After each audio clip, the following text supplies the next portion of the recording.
Welcome to yet another installment of Sonny's travel adventure. In this video series that you're going to see, I bring you the countries of Sweden and Denmark. Sweden made my 51 country, and Denmark made my 52nd country that I've traveled to so far. To start with Sweden, the people are quite interesting, to say the least. The people in Sweden, they they keep to themselves. They're not very expressive people, a little bit on the dry side, except for Louise, for instance, who was a receptionist at the hotel, Bajajor. She was kind of like an exception to the rule, but even with her, she was shy. She told me she didn't want to get on camera. So the people in general are quite shy, except, of course, after a few drinks, some of the people, they come alive, so to say.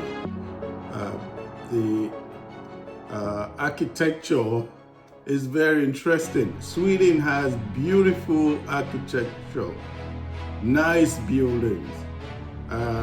It's a very clean country, except it was kind of odd. The trash cans were always full for some reason, but all around most of the neighborhoods, if not all of the neighborhoods I visited, there were no obvious sign of filth or trash, but for some reason the trash cans themselves, I guess that was a sign of them being used for the proper use that they were designed for.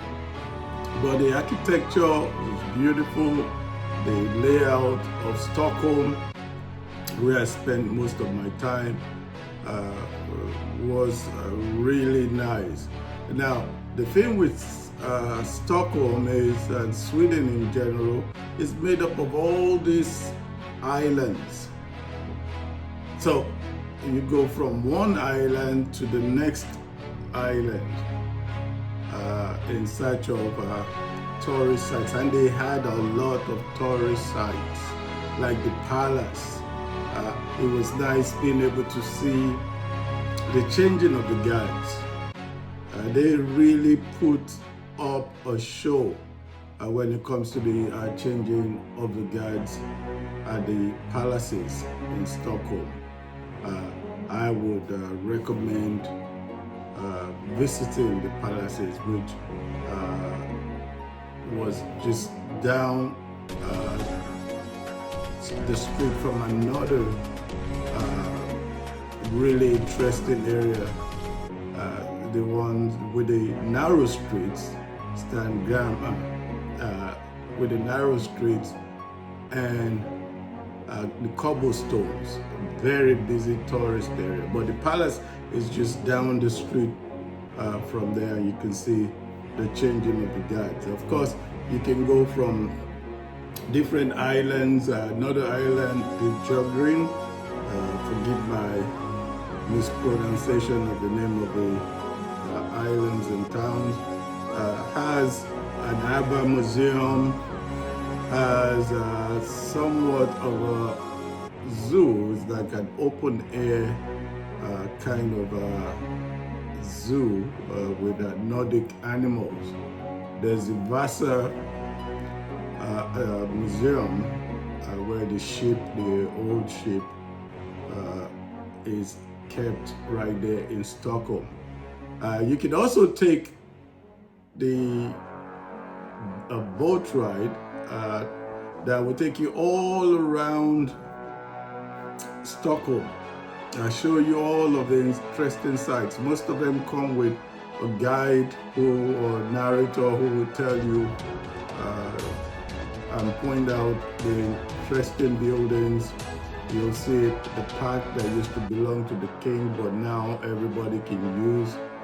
where the park used to be the hunting ground for the nobility, and you will see the million-dollar homes down the street from the canal.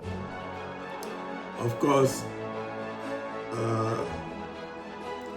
it's important to talk about security. I always like to highlight this part with places that I visit. In Stockholm, you pretty much feel secure. You don't have to look over your shoulder, except for the one incident where I had two drunk teenagers. They were just kind of like in my face, and I guess they wanted to say everything to a black person that they never had the courage to say without alcohol in their system. But apart from that one time, I felt pretty safe. And okay, there was another time when I went into the immigrant community of Rinkeby. I had to be very careful because I was told there is gang activity there. Well, for the main areas, the main tourist areas, Stureplan, those areas, they were safe. You didn't have to look behind your shoulder or get scared that somebody is going to accost you or mug you.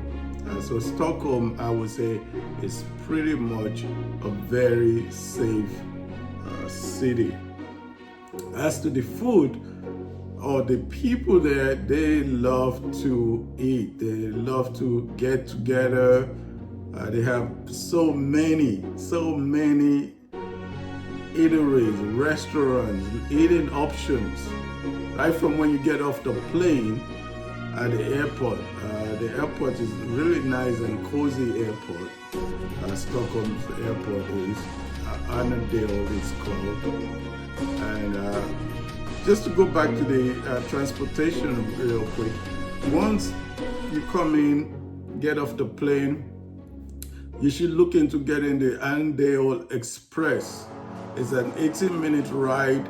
It will take you right from the airport down to T-Centralin. T-Centralin is like the central hub for rails and metro. You should look into it. It's worth every dime that you pay into it. The Annandale Express is clean, it's fast, it's reliable. I think it comes every 15 minutes to the station and from the airport to the central station. Now, talking about going back to food, you can get practically any kind of food that you want in Stockholm. And you can go to the immigrant communities like Rinkeby, Tenant, and you will be able to get food. You can get Somali restaurants, Ethiopian restaurants, if that's what you feel like. But right there in the center of Stockholm, they have so many restaurants. Even in the hotel I stayed in, had the Bajajal had a fantastic restaurant, served gourmet meals. And talking about the Bajajal for a minute, it was an excellent hotel. It was called, I was told that it's a designer hotel. It's a designer hotel because each room is designed differently. And Bajajal, of course, is the name of the founder of Stockholm. And the breakfast, talking about the breakfast was something else. I mean, this was really something else. They put a lot of work, a lot of thought into the breakfast, and they had a lot of variety of things that you can eat at the Bajajal's breakfast. You can check that hotel out if you're ever in Stockholm. And of course, like I already said, there are all these different communities. again, the one that really made an impression on me was Rickeby. Rickeby is said to be an 87% populated immigrant community. So much so that Rickeby is called Little Mogadishu. Mogadishu, of course, is the capital of Somalia. And once you get into Rickeby, you knew it felt like if you were somewhere else, you were transported into another country. That's how it felt like. I met a really nice young man there. I can't say his name on camera, and I promised not to show his face either, but he was such a nice young man. He took me around and he told me not to use my tripod when filming, which was quite interesting. There were also other immigrant communities, as you will see, that I visited, but Rickeby was the most populated of immigrants that I visited. I'm sure you're going to enjoy this series of videos of Sweden. And real quick, talking about Denmark, I also had a chance to visit Denmark. Now, Denmark wasn't as exciting as Sweden, unfortunately. He had a lot of historical places to visit. He had the one place by the canal where people take Instagram-worthy pictures for Instagram. And then down the street, there's a palace where the Danish nobility used to live, or still live. They still live there, they still use it, because when I went down there, the flag was down, and I was told that when they're around, the flag would be up.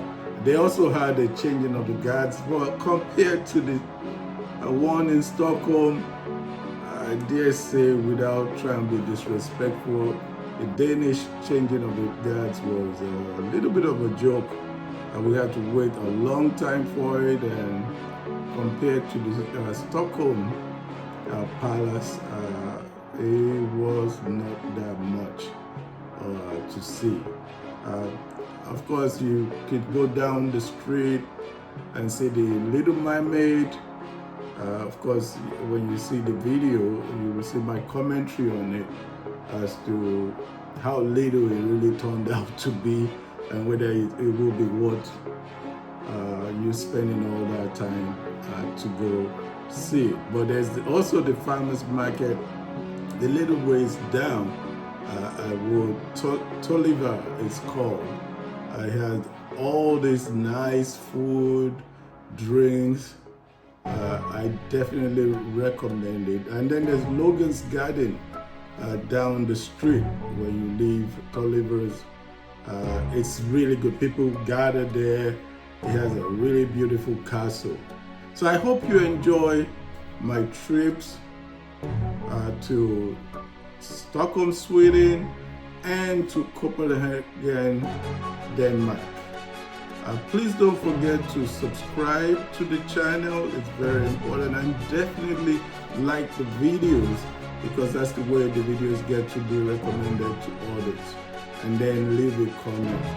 Enjoy this series of videos of my travels to Stockholm, Sweden, and Copenhagen, Denmark. Thank you.